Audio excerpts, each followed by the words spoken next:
নমস্কাৰ প্ৰিয় বন্ধু বান্ধৱীসকল তেজপাতেৰে এটা উপায় কৰি সেই তেজপাতত তিনিটা শব্দ লিখি আপোনাৰ লগত ৰাখক আপোনাক কোনেও একো ক্ষতি কৰিব নোৱাৰে সেই তেজপাত যিমান দিনলৈকে আপোনাৰ লগত থাকিব আপোনাৰ ঘৰলৈ বা আপোনাৰ হাতলৈ ধন টকা পইচাৰ আগমন হ'ব উপায় কৰা তেজপাতটোৱে চুম্বকে লোৱা আকৰ্ষণ কৰাৰ দৰে ধন আকৰ্ষণ কৰিব তেজপাতৰ আছে বহু চমৎকাৰী শক্তি তেজপাতেৰে যদি সঠিক নিয়মত উপায় কৰিব পাৰে তেনে আপোনাৰ পৰিচয় সলনি কৰি দিব তেজপাতত মাতা লক্ষ্মী থাকে আৰু তেজপাত মাতা লক্ষ্মীৰ অতিকে প্ৰিয় তেজপাতেৰে যিকোনো সময়ত উপায় কৰিব পাৰিলে সেই সমস্যা খুব কম দিনৰ ভিতৰত সমাধান হয় যিকোনো সমস্যাতেই আপুনি তেজপাত ব্যৱহাৰ কৰি সমস্যা মুক্ত হ'ব পাৰে আজিৰ ভিডিঅ'ত আমি আপোনাক জনাম তেজপাতেৰে কি উপায় কৰিব পাৰিলে যিকোনো সমস্যা অন্ত পেলাব পাৰি তেজপাতেৰে কি উপায় নিজৰ ঘৰত কৰিলে লক্ষ্মী দেৱী সন্তুষ্ট হয় ঘৰত লক্ষ্মী বাস হৈ ধন টকা পইচাৰে ভৰি পৰে সেয়েহে প্ৰতিজন ব্যক্তিৰ বাবে আজিৰ ভিডিঅ'টো অত্যন্ত গুৰুত্বপূৰ্ণ ভিডিঅ' আজিৰ ভিডিঅ'টো যদি আপুনি সম্পূৰ্ণকৈ চাই তেনে ঘৰতে সমস্যা অনুসৰি তেজপাতেৰে উপায়সমূহ কৰিব পাৰে তেনে আপোনাৰ যিমান ডাঙৰ সমস্যা হ'লেও আপুনি সেই সমস্যাৰ পৰা মুক্ত হ'ব পাৰিব প্ৰিয় বন্ধু বান্ধৱীসকল তেনে জানো আহক তেজপাতেৰে নিজৰ ঘৰতে কি উপায় কৰি শত্ৰুৰ সমস্যা ধন টকা পইচাৰ সমস্যা ৰোগ ব্যাধিৰ সমস্যা আৰু তন্ত্ৰ মন্ত্ৰৰ দ্বাৰা কৰা ক'লা যাদুৰ সমস্যা অন্ত কৰিব পাৰি উপায়সমূহৰ কথা কোৱাৰ আগতেই আপোনাক এটি সৰু অনুৰোধ জনাওঁ ভিডিঅ'টো যদি ভাল পায় তেনে এটা লাইক কৰাৰ লগতে কমেণ্ট বক্সত ওম নমঃ শিৱায় বা হৰ হৰ মহাদেৱ বুলি লিখিবলৈ কেতিয়াও নাপাহৰিব আৰু যদি আমাৰ চেনেললৈ প্ৰথম আহিছে তেনে চেনেলটো ছাবস্ক্ৰাইব কৰাৰ লগতে অন্য 10 জনে উপকৃত হোৱাকৈ ভিডিঅ'টো শ্বেয়াৰ কৰিবলৈ অনুৰোধ জনালোঁ তেজপাতেৰে কৰা উপায়ৰ জৰিয়তে আপোনাৰ যিকোনো মনোকামনাই পূৰণ কৰিব পাৰে সেয়া খুব কম দিনৰ ভিতৰত পূৰ্ণ কৰিব পাৰিব আপুনি যদি আপুনি ধন টকা পইচা সম্বন্ধীয় সমস্যা দূৰ কৰিব বিচাৰে যদি আপোনাৰ ঘৰত অপশক্তিৰ প্ৰভাৱ দূৰ কৰিব বিচাৰে শত্ৰুক বশ কৰিব খোজে ক'লা যাদুৰ সমস্যাৰ পৰা মুক্ত হ'ব বিচাৰে মাথো যিকোনো সমস্যা দূৰ কৰাত তেজপাতৰ প্ৰয়োগ কৰিব পাৰে যদি আপোনাৰ কৰবাত কাৰোবাৰ লগত সম্বন্ধ বেয়া হৈ আছে সেয়া আপুনি ঠিক কৰিব বিচাৰে তেনে ক্ষেত্ৰতো তেজপাতৰ মহা প্ৰয়োগৰ দ্বাৰা সমস্যা সমাধান কৰিব পাৰি এতিয়া তেজপাতৰ শক্তি আৰু প্ৰয়োগৰ দ্বাৰা কৰা উপায়সমূহৰ বিষয়ে জানো আহক জানি আচৰিত হ'ব যে যাৰ ঘৰত দৈনিক তেজপাতৰ উপায় কৰা হয় তাৰ ঘৰলৈ ধন টকা পইচাৰ আচৰিত আকৰ্ষণ হয় সেইখন ঘৰত কেতিয়াও ধন টকা পইচাৰ অভাৱ নহয় মাতা লক্ষ্মীক আকৰ্ষিত কৰা আটাইতকৈ গুৰুত্বপূৰ্ণ বস্তুটোৱেই হৈছে তেজপাত 1 নম্বৰ উপায়টো হৈছে যদি আপোনাৰ ঘৰখনত সদায় অপশক্তিৰ পৰা দূৰত থকাটো বিচাৰে তন্ত্ৰমন্ত্ৰ ক'লা যাদু অশৰীৰীৰ কোনো শক্তিৰ পৰা সুৰক্ষিত হোৱাটো বিচাৰে তেনে সন্ধিয়া যেতিয়া ধূপ জ্বলাব আপুনি ঘৰত যেতিয়া ধূপ বন্তি জ্বলায় সেই সময়ত যেনেকৈ ধূপ বন্তি ঘৰত প্ৰতিটো ঠাইতে ধোঁৱা দিয়ে বা ধূপ বন্তি জ্বলাই ঘূৰাই ফুৰে ঠিক তেনেকৈ এটা পাত্ৰত এটা তেজপাত জ্বলাই আপুনি ঘূৰাই ফুৰাওক সেই তেজপাতৰ গোন্ধত আপোনাৰ ঘৰত থকা অপশক্তিসমূহ আঁতৰি যাব অপশক্তি আঁতৰি যোৱাৰ পিছত তাত শুভ শক্তিৰ আগমন হ'ব যাৰ বাবে আপোনাৰ ঘৰখনত মংগল হ'ব প্ৰতিদিনে কৰা এই উপায়ৰ ফলত ঘৰৰ পৰা নিগেটিভ শক্তিসমূহ আঁতৰি যায় আৰু ঘৰলৈ যোগাত্মক শক্তিৰ প্ৰভাৱ পৰে এই উপায় কৰাৰ পাছত প্ৰতিদিনেই সেই তেজপাত জ্বলোৱা ছাইখিনি বাহিৰত আনি ফুৱাই উৰাই দিব এনেকৈ কৰিলে যিকোনো অপশক্তিয়ে আপোনাৰ ঘৰত থাকিব নোৱাৰে ঘৰত বিপদ বিঘিনি অপায় অমংগল দুৰ্ঘটনা বা আকস্মিক ভয় কম হয় 2 নম্বৰ উপায়টো হৈছে যদি আপুনি ভাবে আপোনাৰ ঘৰত ধন টকা পইচাৰ বৃদ্ধি হওক ঘৰলৈ নতুন দিশৰ পৰা ধন টকা পইচা আহক যদি আপুনি ব্যৱসায় বাণিজ্যৰ উপাৰ্জন কম হৈ আছে তাৰ পৰা বেছি উপাৰ্জন বিচাৰে তেনে আপুনি তেজপাতেৰে এই উপায় নিশ্চয় কৰক এই উপায়ৰ ফলত আপোনাৰ অৰ্থৰ নাটনি কেতিয়াও নাথাকে যি কাম কৰে তাতেই ধন টকা পইচাৰ আগমন বেছি হ'ব আৰু আপোনাৰ ঘৰখন সুখ সমৃদ্ধিয়ে ভৰি পৰিব আপুনি 2টা নফটা নিচিঙা তেজপাত ল'ব যিকোনো এটা শুক্ৰবাৰে কৰিব এই কামটো যিদিনা উপায়টো কৰাৰ কথা ভাবে সেইদিনা অৰ্থাৎ উপায় কৰাৰ দিনা শুক্ৰবাৰটোত আপুনি পাৰিলে ব্ৰতৰে থাকিব নোৱাৰিলে নিৰামিষ আহাৰ গ্ৰহণ কৰিব দিন আৰু ৰাতিৰ সংযোগৰ সময়ত অৰ্থাৎ সন্ধিয়া আৰম্ভ হোৱাৰ লগে লগেই আপুনি স্নান কৰিব আপুনি স্নান কৰি লক্ষ্মী ফটো বা লক্ষ্মী মূৰ্তিৰ ওচৰত এগছি বন্তি জ্বলাই সেই তেজপাত দুটাত ৰঙা চিয়াহীৰে ওম ধনলক্ষ্মী নমঃ মন্ত্ৰটি সৰুকৈ 3বাৰ লিখিব। দুয়োটাতে আপুনি লিখিব। সেইদিনা সেই পাত দুটা দেৱীৰ চৰণতে থাকিবলৈ দিব। পিছদিনা পুৱা স্নান কৰি এটা তেজপাত আপোনাৰ ঘৰৰ য'ত ধন টকা পইচা ৰাখে তাত অৰ্থাৎ ধনৰ লগত ৰাখি দিব আৰু আনটো তেজপাত আপোনাৰ মানি পাৰ্চত ৰাখিব। এনেকৈ যদি ৰাখিব পাৰে আপোনাৰ ঘৰত ধনৰ বাকচ কোনোদিন খালী নহয় আৰু আপোনাৰ পকেট কেতিয়াও উদং হৈ পইচা ওলাই নাযায়। যিকোনো দিশৰ পৰাই ধন টকা পইচা আপোনাৰ ঘৰৰ বাকচত খালী হোৱাৰ আগতেই আহিব আৰু আপোনাৰ হাতলৈ ধন টকা পইচা আহিবই। এই তেজপাত থকাৰ বাবে আপোনাৰ হাতলৈ ধনৰ আকৰ্ষণ হ'ব। চুম্বকে যেনেকৈ লো আকৰ্ষণ কৰে ঠিক তেনেকৈ তেজপাতটোৰ জৰিয়তে আপোনাৰ হাতলৈ আৰু আপোনাৰ ঘৰলৈ ধন আকৰ্ষিত হ'ব। ফলত আপুনি কেতিয়াও ধনৰ অভাৱত পৰিব নোৱাৰে।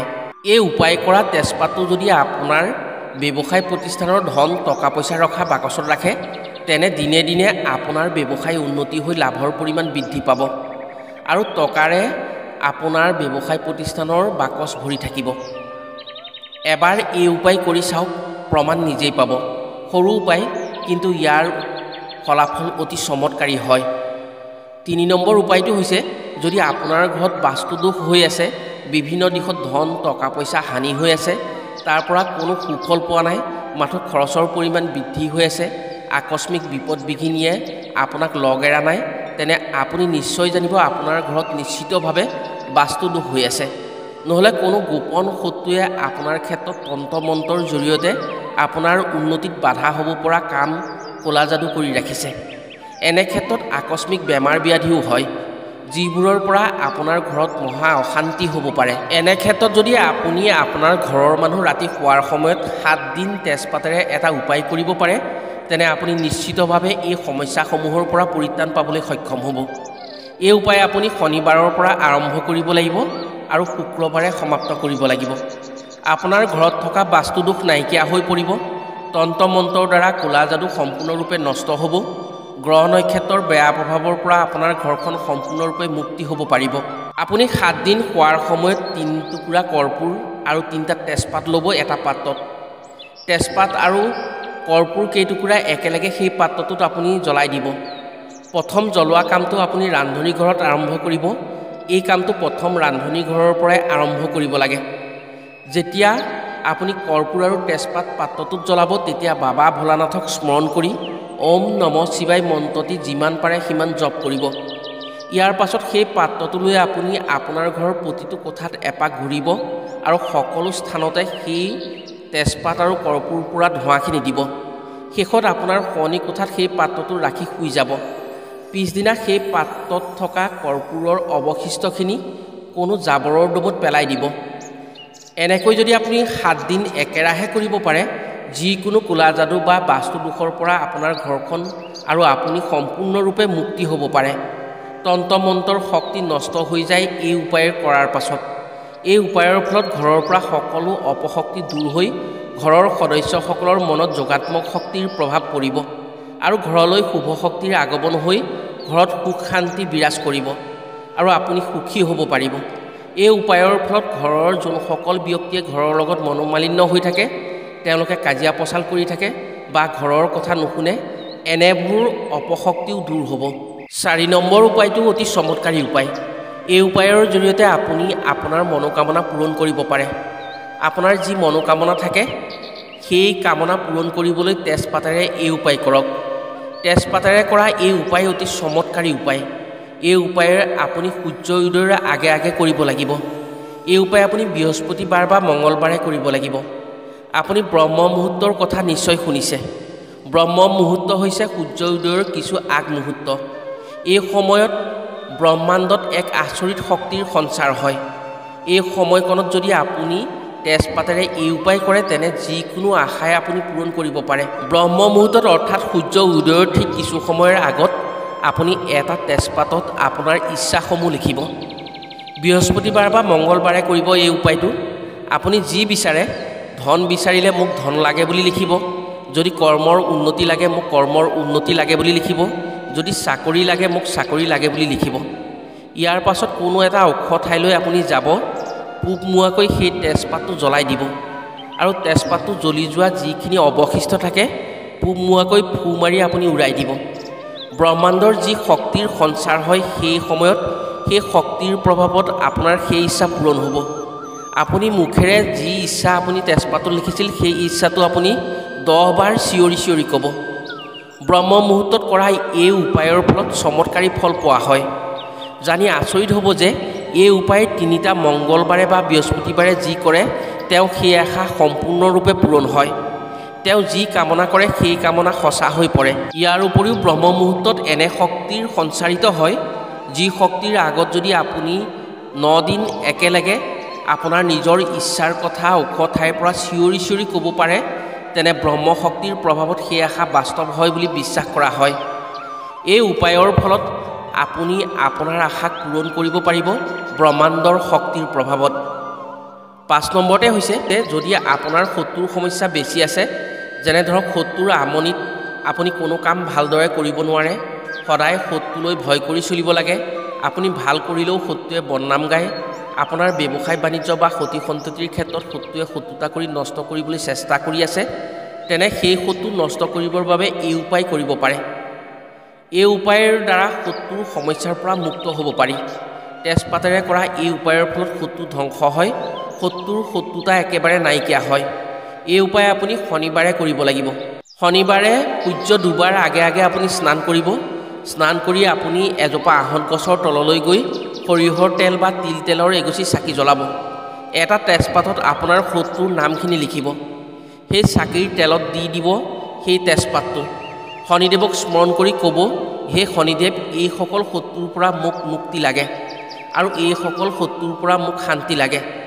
সেই তেজপাতটো বন্তিগছিৰ এনে ঠাইত দিব যাতে শলিতাৰ পৰা জুয়ে আহি আপোনাৰ শত্ৰুৰ নাম লিখা তেজপাতটো জ্বলি যায়।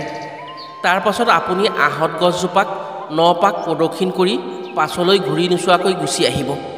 এই উপায়ৰ ফলত ৰাহু কেতু আৰু শনিৰ বেয়া প্ৰভাৱ দূৰ হয়, ফলত আপোনাৰ সেইসকল শত্ৰু একেবাৰে নাইকিয়া হ'ব। শত্ৰুৰ পৰা আপুনি সম্পূৰ্ণৰূপে মুক্তি পাব পাৰিব। প্ৰিয় বন্ধু বান্ধৱীসকল, তেজপাতেৰে যদি আপুনি এইসমূহ উপায় কৰিব পাৰে তেনে আপোনাৰ সমস্যাসমূহ নাইকিয়া হৈ পৰিব। আপুনি সমস্যামুক্ত হ'ব পাৰিব। আশা কৰিছোঁ আজিৰ ভিডিঅ'ত কোৱা উপায়সমূহ কৰি নিশ্চয় উপকৃত হ'ব পাৰিব। আজিলৈ ভিডিঅ'টো ইমানতে সামৰিছোঁ। পুনৰ অন্য এটি ভিডিঅ'ৰ জৰিয়তে লগ পোৱাৰ প্ৰতিশ্ৰুতিৰে আজিলৈ আহোঁ। সকলো ভালে থাকক, সুস্থ থাকক। ধন্যবাদ।